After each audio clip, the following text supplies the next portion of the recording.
Welcome, friends, to the Generations broadcast. Kevin Swanson, your host, with you today. I'm a homeschool father of 5, raising our children out here in the eastern plains of Colorado. And we want to bring back a relational form of life. That is, we want real people connecting with real people. We want real discipleship where fathers and sons really connect. And there's more discipleship going on between fathers and sons and mothers and children. We think that this is important. It's important value to restore relationships within the church, relationships within the family, and the large institutionalized form of everything that the government has brought into the present day, and the fact that 7 times the people living alone, the fact that there are 7 times more people living alone today than were back in 1900, I think is indicative of the loneliness of the day and the lack of relationship in the day. So we want to bring back relationships. Relationships are so crucial.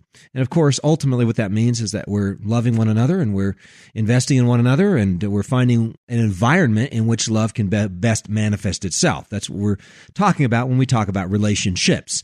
Now, most people are about relationships. The problem is they're still stuck on their institutions. So it's hard sometimes to get them to understand that in order to have relationships, you can't just electronify everything. You can't just be communicating with each other through electronic bits. You can't just be putting each other in large institutions and engaging 1 on 100 at a time or 1 on 1,000 at a time. But you have to actually get to know people. You have to actually love each other. And in a discipleship-oriented society, I think you're going to find some real blessings. I think you're going to find that young men and young women are better discipled, and God blesses that over the generations. Well, today we want to talk about the elderly. And the elderly fit into this, I believe, very much so, because we are in a period of time in which the elderly are increasing in numbers.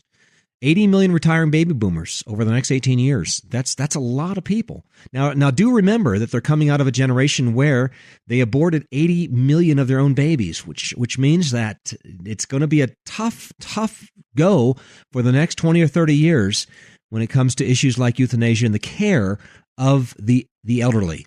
And if we're seeing Social Security bust, if we're seeing government increase its control over medical care, seems to me that with the last 30 to 40 years of the depreciation of life in the minds and hearts of hundreds of millions of people around America, I think we're looking at euthanasia. I think we're looking at the very, very poor treatment of the elderly in the years to come. But that should not be a Christian way. Christians adopt. Christians do not abort.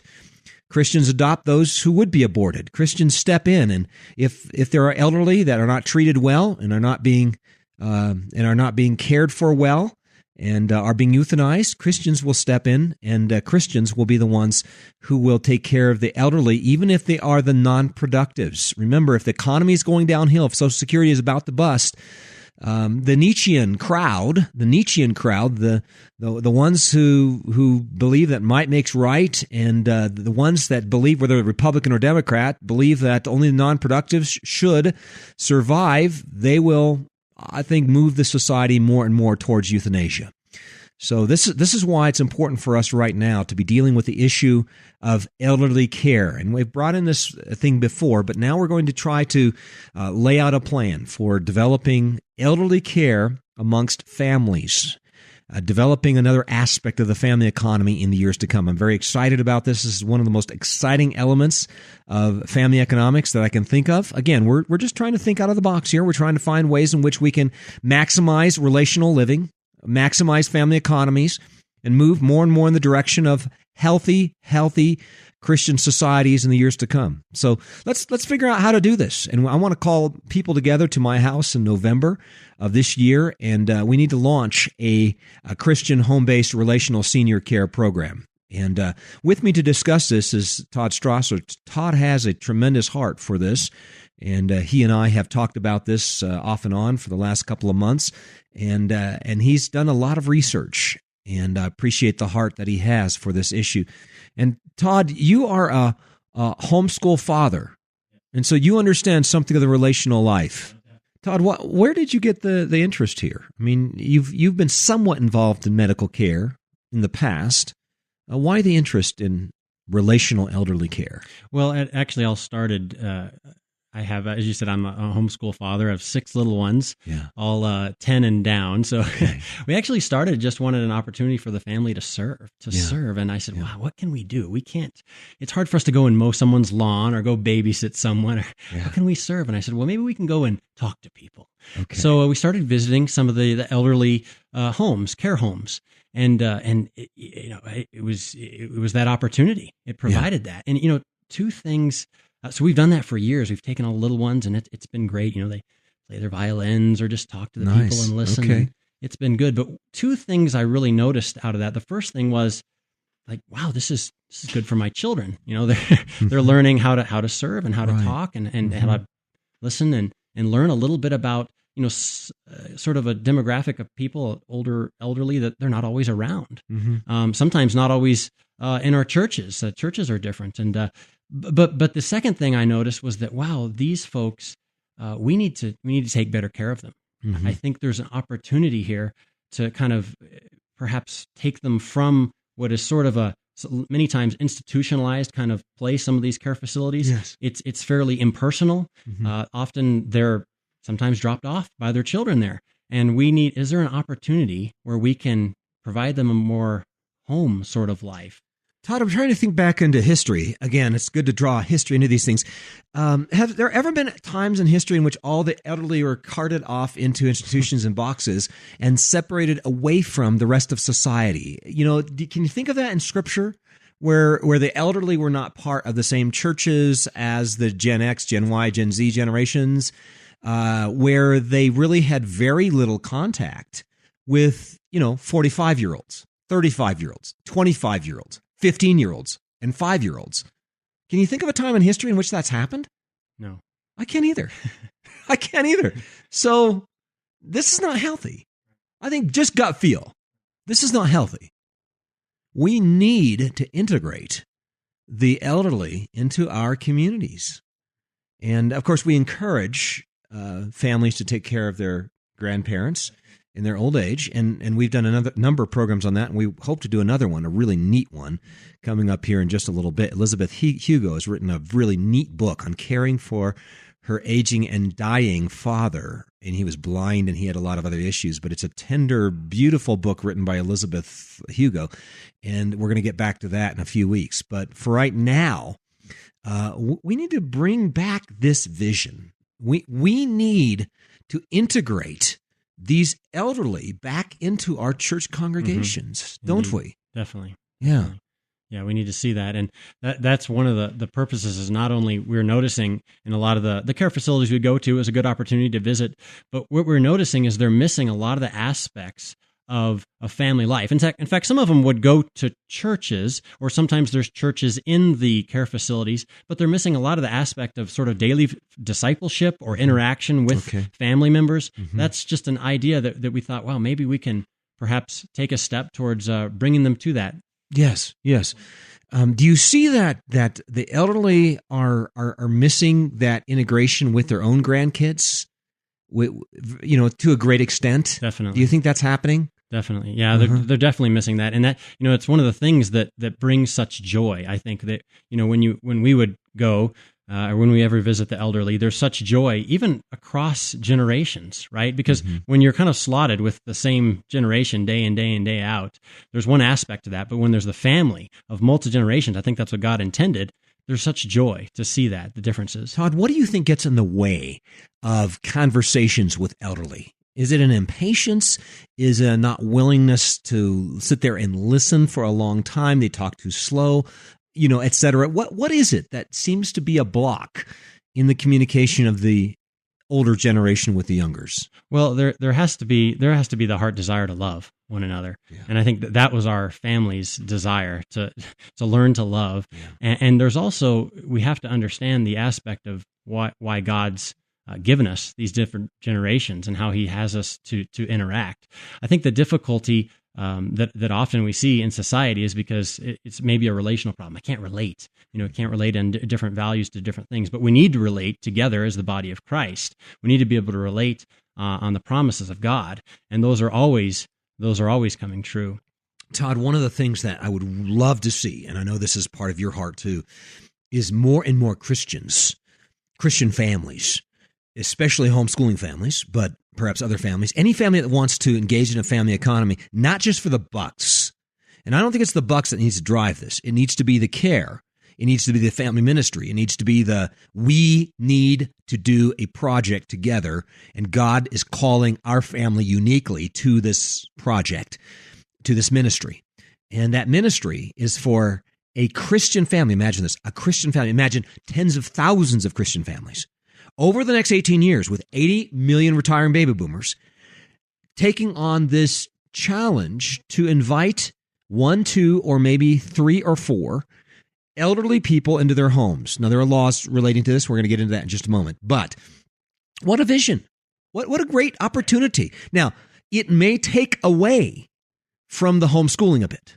You might have to do some life integration. You might actually have to get up and do stuff instead of hitting the books for 80 to 90% of your waking hours.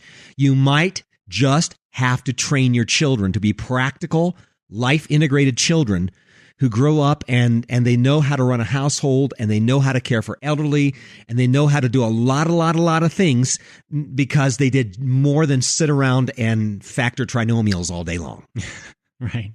And I know, one aspect of this that really kind of appealed to our family when we started to put this into motion in our mind was hospitality. Like you, Kevin, we like to do hospitality and serve the body through that. And really, this is essentially an extension of that, in terms of being able to care for someone. Okay, we make meals already. We clean, we do laundry, we do these things already. And why can't we extend what we kind of already have in terms of God's economy, how this is quite efficient, in fact. It's hospitality on steroids. Yeah, exactly. This is a lot of hospitality. Right. And again, it may not be for every family, right, but definitely. It's just we live in such a comfortable age where everything's about our own, filling our own desires and establishing our own conveniences. And we're not really, love isn't giving up itself as much as I would like to see it giving up itself. And there is such joy in the sacrifice. Jesus Christ, of course, is our example. And we are called to lay down our lives for our brothers, 1 John. So it seems to me that this could be a wonderful ministry. I mean, you don't have to take your family to Zimbabwe, the mission field, right, to serve Jesus. You could serve Jesus right in your home and be discipling your children in your home at the very same time. I mean, this seems to be a perfect solution to a lot of problems as families set out to establish a vision for their own. Yeah, I mean, and there is a lot of opportunity, right? Like you said, in your very home, because when you walk into a place where there's a senior care facility, I mean, you're looking around saying, "Wow, what? There's these folks. There's an opportunity here to serve these people, to love these people, and really grow your own family as well, because our family is here to serve the body of Christ. So how can we integrate here? And I think that this is going to be an opportunity for growth of the family, like you said, through service. I mean, there's been times when we've talked to thousands of elderly over the years as we've done this, but I remember one. She was a young lady of 13, 14, and World War II, and she's telling my children how every man went off to war, but she had to stay back and play the piano in church. It was her and the pastor and all the moms and kids left. but wow, my children got to go, wow, that was a time of sacrifice. And they started to understand.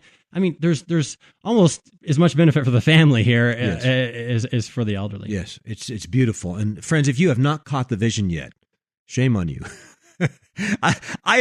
Todd, I have been trying to get people interested in this idea for the last year or two. And I know there have been people emailing me saying, yes, I'm on board. It's a great concept, but there's not too many people doing it yet. And I would love to see people come forward and saying, yes, it's being done. It's being done well. Mm-hmm. We're taking care of relatives. We're taking care of grandparents. We're taking care of friends, people in the church who have moved into our back 2 bedrooms. I would love to hear examples. I want hundreds of examples. Please email me. I beg you now. Email me at kevinpswanson@gmail.com or host@generationswithvision.com. Email me and tell me that there are people doing this, and we want to establish our first conference, little seminar in my basement, okay, on this. I don't care where you come from around the nation. We're going to do this in November. And we're going to draw together people who have a heart for the elderly. And we don't know of any conference where this is being discussed. But we think that this is a great idea. And we want to bring these things out on November 16th, 2013. That's a Saturday, November. Let me check this one more time because I just came up with the date. That's right, November 16th, 2013, in my basement, Elizabeth, Colorado. Anybody's got a heart for the care for elderly. And you want relational care, and family economies want to open up their own homes to engage this very worthy ministry. Then email me at kevinpswanson@gmail.com or host@kevinswanson.com, and let's talk about coming together on November 16, 2013. Please understand, I probably have 3 people in the entire United States that are interested in this concept, as far as I know. And so I just need a few more than that, and we're going to kick off a Christian home-based relational senior care program, and we're going to talk about that more in just a moment. My name is Kevin Swanson.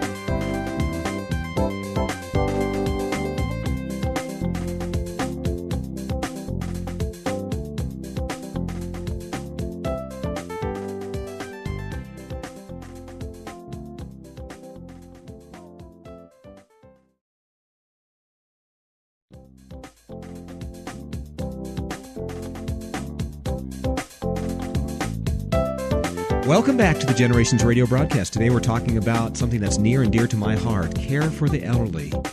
And, you know, we don't have that many elderly in our church. Todd, you're a member of our church. We don't have that many elderly in our church. There are 2 or 3, and they are precious, precious people. Indeed.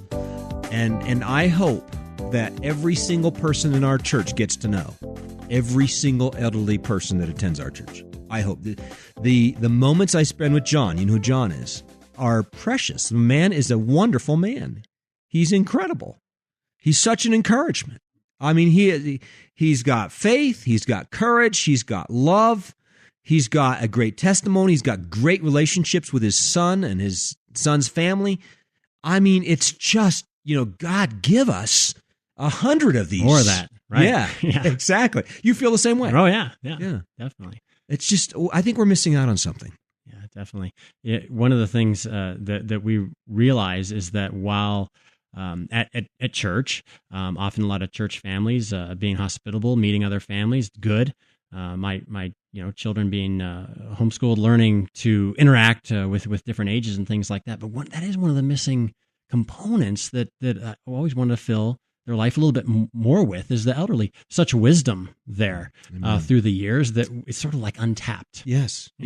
And wisdom is not just a bunch of knowledge, not a bunch of facts that come from a university professor who's just shoving facts into a person's mind. Wisdom has to do with living life successfully. Mm-hmm. There are a lot of people who know differential calculus and integral calculus, and they know differential equations, and they know their math, but they can't get their pants on straight in the morning. Right.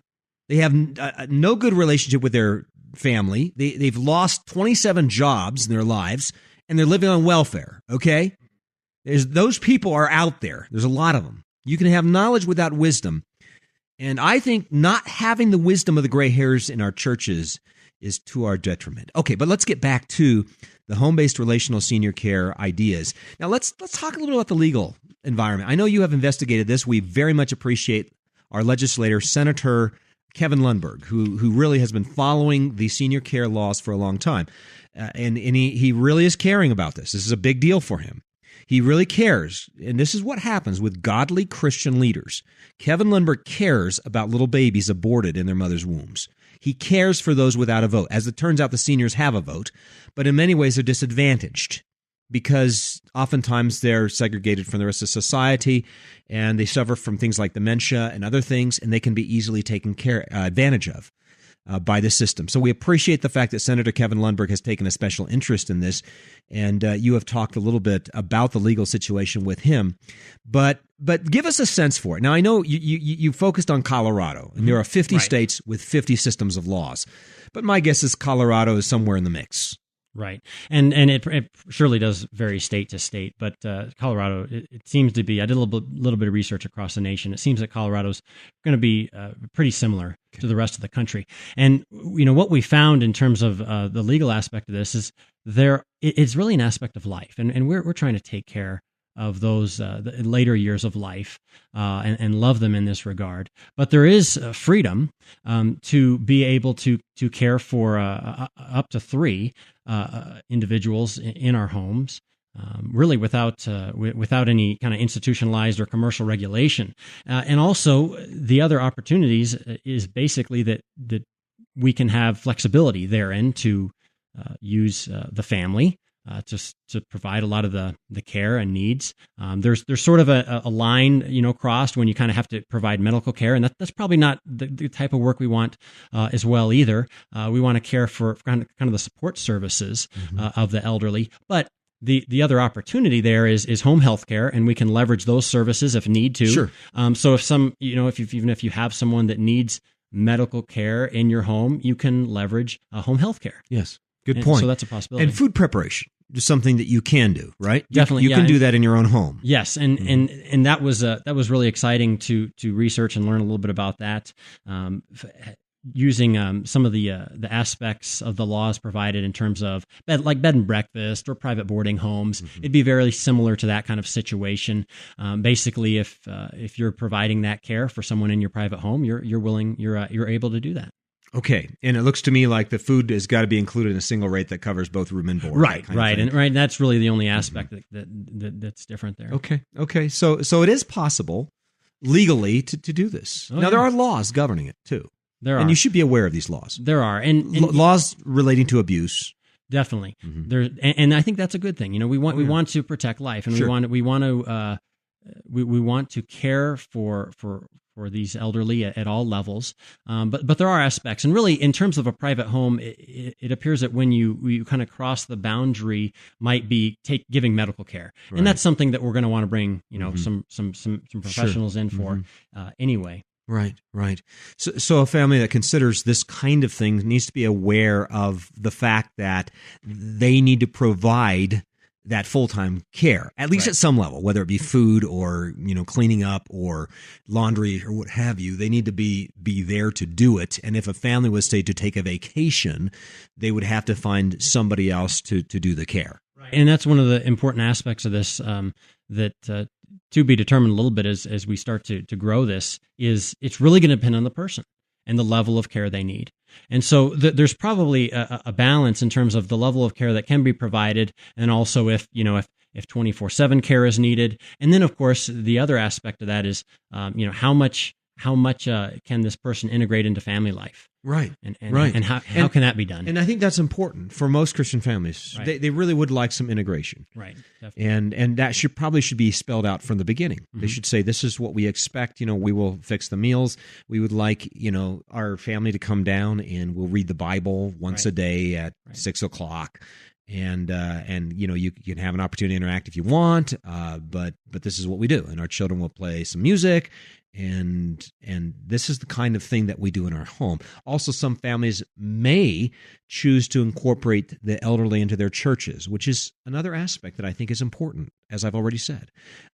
So now that may not be true for every situation. I'm just saying there may be families who want to incorporate the elderly that they're caring for into their churches.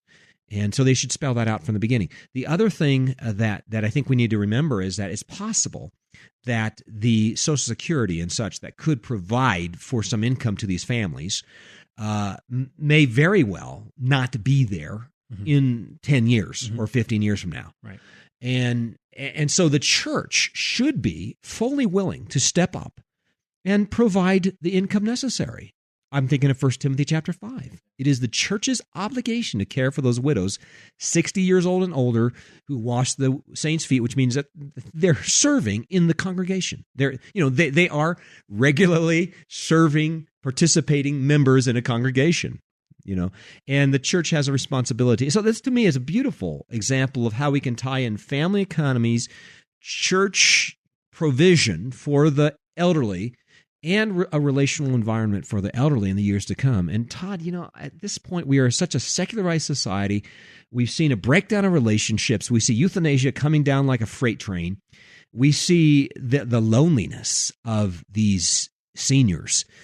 And I'm thinking, we need to change this. We need to do something different.